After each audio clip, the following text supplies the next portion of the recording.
Vamos chegando aqui para mais uma lição Betel, Escola Bíblica Dominical. Então eu quero convidar você para tudo nesse momento, para você estar atento a essa lição. Lição 10 tem por tema a visão da torrente das águas purificadoras. Uma lição riquíssima. Então você, meu amigo professor, aluno, que gosta do estudo da palavra viva, eficaz, poderosa, fique atento aí, fique com a gente até o final, tá bom? Eu sou o Aguinaldo, e espero que esteja tudo bem com vocês. Deixa o seu comentário aí. Se você entrou aqui pela primeira vez, não é inscrito, se inscreva aí no canal, acione o sininho, o sininho tá aí, acione ele para que você possa receber as novas notificações, tá bom? Como é que tá a escola dominical aí na sua igreja? Tá boa? Tá excelente? Como é que tá as aulas? Deixa o seu comentário aí. Essa lição é uma lição, ela tem um cunho escatológico e ela também tem um duplo sentido interpretativo. Há quem interpreta essa lição como um sentido literal, e nós vamos trazer essa tônica, e a teologia que interpreta essa lição como sentido figurado. Então fique atento aí para a gente poder pegar essas duas visões interpretativas. Então o texto áureo dessa lição, o texto de ouro, diz que: então me disse, estas águas saem para a região oriental, descem a campina e entram no mar, e sendo lá levadas ao mar, sararão as águas. Ezequiel 47, verso 8. A verdade aplicada diz que as águas que emanam do Senhor para o povo produzem transformação, frutificação e sustentação.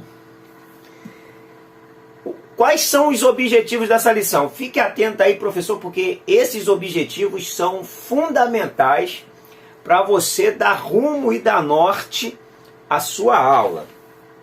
Mostrar a visão das águas que jorram do templo, falar do uso do termo águas nas mensagens bíblicas e destacar a água viva no presente e no futuro. O texto de referência está em Ezequiel 47, versos 1, 2 e 3. A introdução desse texto diz que Ezequiel, a visão de Ezequiel acerca das águas que saíam do templo faz parte das mensagens da restauração transmitida ao povo cativo. Bom, ao longo de toda a Bíblia há menção de rios e águas, com sentido metafórico que transmitem verdades espirituais. É o que será estudado nesta lição. Então nós vamos falar de água, e a água ela pode ter aí uns sentidos diferentes de acordo com o texto que você estiver lendo. Bom, toda aula ela tem que ter o seu teor prático. Então você tem que tirar dessa lição a praticidade. Porque se você não tirar, ficar contando aqui, porque ela também, na interpretação literal, ela tem um efeito num contexto escatológico. Se você falar tudo que tiver aqui e não utilizar o contexto prático, o aluno vai terminar a sua aula e vai falar assim, ele pode não falar para você, mas ele vai pensar: e daí? Aonde eu uso isso? E daí? Aonde eu aplico na minha vida esse texto? Então, preste atenção e fique atento. Tá bom, amigo professor? A visão das águas que jorram do templo. Bom, essa água que jorra do templo, ela tem uma visão aí de restauração, que abrange o povo, que abrange o templo e que abrange a terra. É uma restauração do povo que, devido aos seus atos pecaminosos, Deus tirou da terra deles, levou para outra terra, para que pudesse passar a terra por um período de descanso e o povo aprendesse que não pode dividir o seu coração com Deus e mais alguém. Se existe uma coisa que Deus é exclusivista, é com a nossa adoração a Ele. Ele não abre mão dessa exclusividade. A Deus toda adoração. Não pode ter um tiquinho de adoração que Gostou? não seja Deixa seu joinha. dada para Deus. Então é importante a gente tonificar isso, porque é o texto aqui que vai lucidar a fala, tá? Então, ó, água, elas saem, elas jorram. Água é importantíssimo na nossa vida. Você não sobrevive sem água. O corpo humano tem um grande percentual de água, o mundo tem um grande percentual de água. A água é questão de sobrevivência. E aqui a temática aborda a fala sobre a importância dessas águas purificadoras. Vamos lá. Fonte de água. Tópico 1, subtópico 1. As fontes de água. Bom, essa associação de tempo, fonte, água, do próprio Senhor, como fonte da vida, a gente encontra também lá em Apocalipse. O que o texto está emitindo a ideia? O texto está falando de uma restauração de um povo, e também está falando de algo importante para o povo. O que é esse algo importante para o povo? A vida religiosa, a vida com Deus, a vida de culto, a vida de adoração. E quando a gente remete ao templo para o judeu, e também para nós, mas para o judeu de modo particular aqui, quando fala do templo, fala de restauração à vida religiosa deles, de restauração à sua vida cristã, de um emanar da vida que sai do templo, da importância do templo para eles. Olha, e o texto vai narrar que essa água, ela tem um poder de purificar. 2 diz: percurso e profundidade das águas. As águas que saíam do templo corriam para o oriente, ou seja, elas corriam para o lado do Mar Morto, para o lado do Jordão. Se o templo tivesse montado aqui segue o Rio Jordão e o Mar Morto.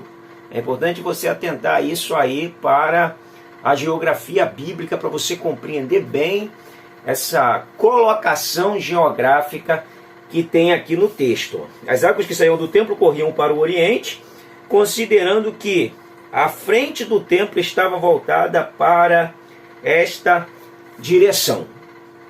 Então essa água que saía do templo, ela corria para o oriente ou para o leste, para o lado que o sol nasce. E ela tinha uma função purificadora, ela tinha uma função restauradora. Esse era o papel dessa água. Lembrando que ela emanava do templo. Isso é importante porque nós vamos chegar à parte figurada numa interpretação escatológica. Tá ok? Porque de repente você vai ouvir só falar da interpretação literal, mas existe uma interpretação aqui também figurada, muito usada pela teologia reformada. Outra coisa importante para a gente entender essa colocação do profeta é o que nos dá também sustentabilidade de Ezequiel 47, é para falar que as águas também podem trazer uma conotação de intimidade com Deus, de relacionamento com Deus. Porque se a gente lê o 47, isso é importante, porque você pode trazer aí uma fala para a sua para sua classe, e isso traz um conteúdo prático. Porque, olha só, ele fala que ele me levou à porta do norte e me fez dar uma volta por fora até a porta exterior. Ele vai falar das águas. Saiu aquela água da porta exterior que olhava para o oriente. E eis que corriam as águas ao lado direito. Prosseguindo o texto, ele vai dizer: águas que me davam no tornozelos, o verso 3, o verso 4. Águas pelos joelhos, o finalzinho do 4, águas pelos lombos, e no 5, um rio que só podia atravessar se nadasse. Ou seja, isso fala de um relacionamento crescente, de uma intimidade crescente. Você não pode entrar na igreja, e aí é a hora de você aplicar. Você não pode entrar na igreja, você entra na igreja, você entra no evangelho e o seu conhecimento é de tornozelo. E você deve prosseguir conforme Oséias capítulo 6, versículo 3, conheçamos e prossigamos em conhecer ao Senhor e chegar com essas águas nos seus joelhos. Não há limite de conhecimento do Senhor. Então você vai prosseguir e ela vai chegar nos seus lombos. Você está em uma crescente de conhecimento de Deus. Até que você vá chegar numa condição de nado. Você está amadurecendo no seu conhecimento de Deus. Você está galgando degraus. Você está, de forma natural, caminhando para um crescimento e para a maturidade. Esse é um contexto que dá para você aplicar. Você não pode, meu amigo, chegar na igreja, aceitar o evangelho, aceitar Jesus e ficar a vida toda com as águas no tornozelo. Aí é hora de você perguntar: e aí, você está crescendo? Quantos anos você tem no evangelho? Quem você era quando chegou? Quem você é hoje? Como está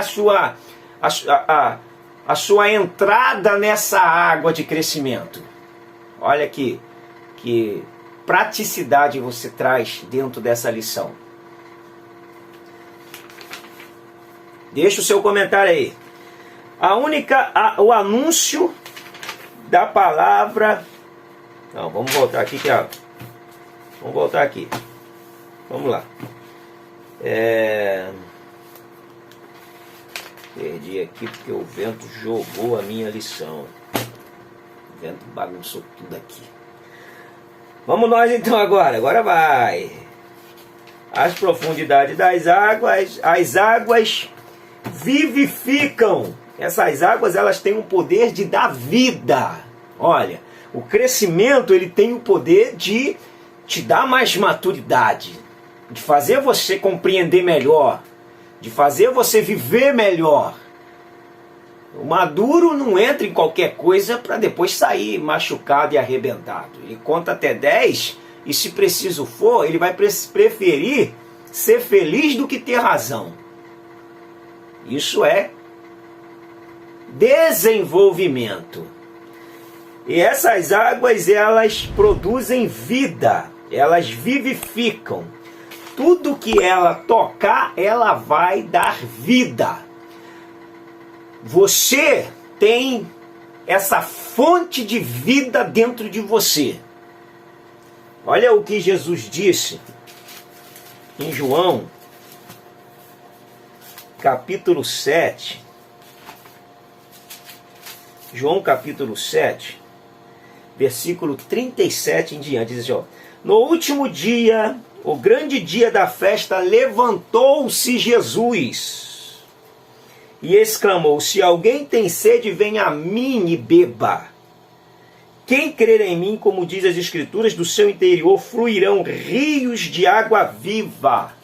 Isto ele disse com respeito ao Espírito que havia de receber os que nele crescem, pois o Espírito até aquele momento não fora dado, porque Jesus não havia sido glorificado. Ó, Você tem o Espírito dentro de você? Você tem essa fonte de vida dentro de você. Então, ó, traz mais uma prática aí.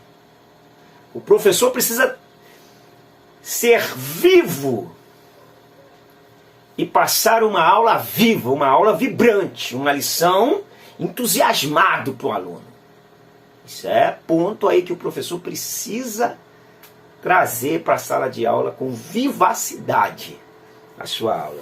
E essas águas que vivificam, olha o contexto figurado de quem acredita no sentido figurado do texto. Eles acreditam que esse templo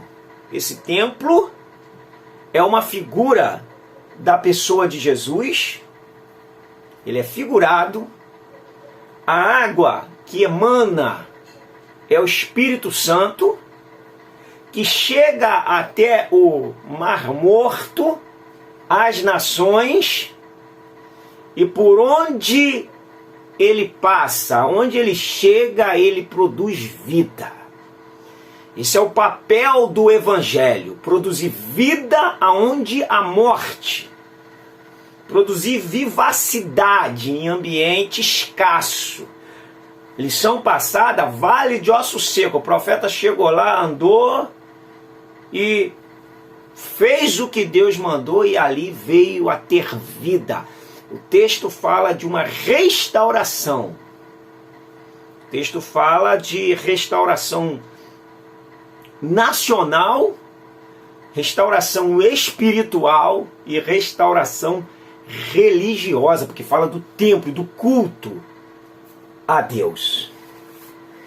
E o 2 diz o uso do termo água nas mensagens bíblicas. Aí nós vamos sempre pontuar, porque a água ela pode ter um sentido de juízo de Deus, ela pode ter o sentido do Espírito Santo, ela pode ter o sentido de uma grande luta. Se interpreta o texto de acordo com o contexto, que vai gerar aí a concordância para a gente chegar e concluir de que está falando aquele texto ali.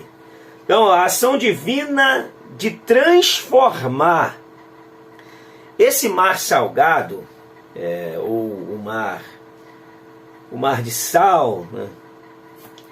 Ele, no século II, o autor coloca aí que no século II ele teve o seu nome apelidado como Mar Morto, porque tudo que cai nele morre. Professor, você não pode ser o Mar Morto. Fala para o seu aluno assim, você não pode ser o Mar Morto. Chegou até você, morreu, conviveu com você, morreu.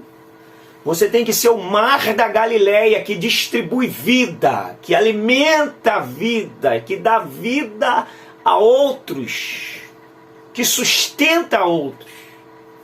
Nada de ser mar morto, hein? Ó, mar da Galileia é o que nós temos que ser, que distribui águas. Quem deu nome a esse mar morto no século II? Bom, foi 2 geógrafos historiadores, um grego e um latino. O nome do grego é Pausanias e o nome do latino ou do romano é Justino.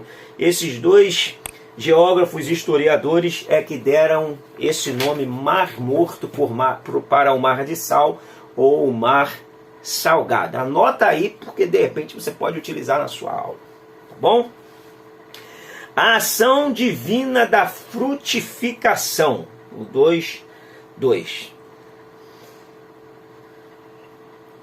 Aí a gente vê aqui na ação divina da frutificação que aquele que corre com as suas raízes a buscar os ribeiros de águas, como diz Salmo 1, verso 3, e como diz Jeremias, capítulo 17, verso 8, que ele busca a água no tempo do calor, no tempo da sequidão, e ele consegue frutificar porque ele fortalece as suas raízes e nutre a sua vida.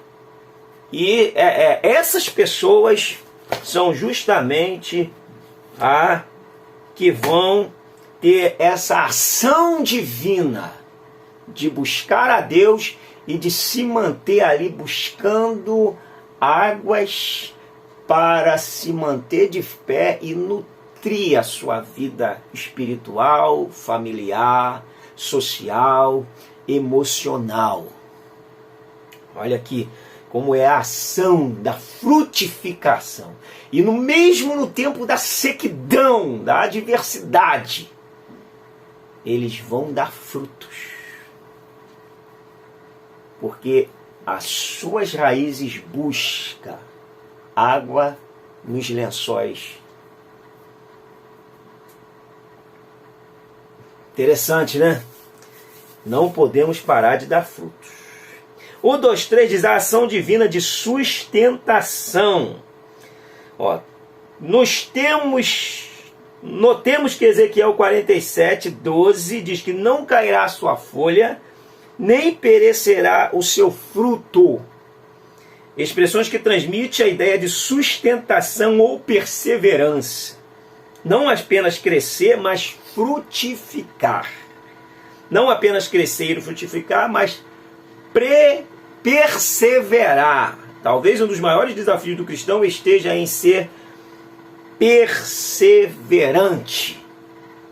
E a ação divina, quando a gente busca a Deus, isso nos sustenta. É o momento, inclusive, da gente trazer uma tônica aqui da busca a Deus, da busca ao Espírito Santo. Menos espírito da sanguessuga, de Provérbios 30:15. A sanguessuga tem 2 filhas. O nome delas, Dadá. Menos Dadá. E mais de buscar Deus. E mais vontade de conhecer a Deus. E menos busca das coisas que Deus possa nos proporcionar, nos dar. Vamos buscar a Deus. Ensina, incentiva sua turma a buscar a presença de Deus. Vamos lá. Água no presente, a água viva no presente e no futuro. É o que está falando o tópico 3. O que é água viva? Água viva é uma água que sai de uma fonte, que jorra. Jeremias 2:13, Deus diz assim, usando o profeta: 2 maldades fez o povo. Primeira, a mim me deixaram. E segunda, cavaram para si cisternas rotas, que não retêm as suas águas. Foram lá e cavaram cisterna com uma água de má qualidade, que não preservava a sua água. E a água viva é aquela água que jorra, e está sempre ali sendo uma fonte viva de substituição de água, de uma água renovando-se o tempo todo.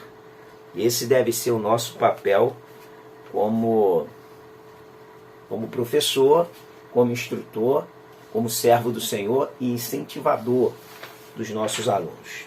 Jesus, os rios de água viva, né? Jesus disse isso, nós acabamos de ler em João 7, ali o 38, 39, que essa fonte de água jorre de dentro do nosso ser, dessa água que é o Espírito Santo e que habita dentro de nós. Você tem que ter água para dar de beber.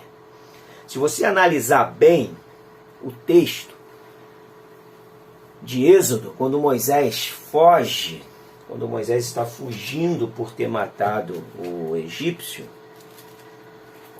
lá em Êxodo, vamos lá para o texto de Êxodo. Moisés, ele foge, e Êxodo 2, versículo 17, diz que vieram os pastores e as enxotaram dali. Moisés, porém, se levantou e as defendeu e deu de beber água ao rebanho. Ou seja, Moisés chegou perto do poço, sentou, e aí chegaram as filhas de Jetro e os pastores que estavam ali, ficou impedindo elas de tirar água. Você não pode ser um pastor, um professor que impede as pessoas de beber água. Você tem que ser quem tira água para dar de beber ao povo. Você não pode transformar o pão em pedra. Água, substância necessária à sobrevivência. Física, tratando da palavra, da sobrevivência espiritual. Zacarias e as águas vivas de Jerusalém. Zacarias foi um dos profetas do período pós-exílico.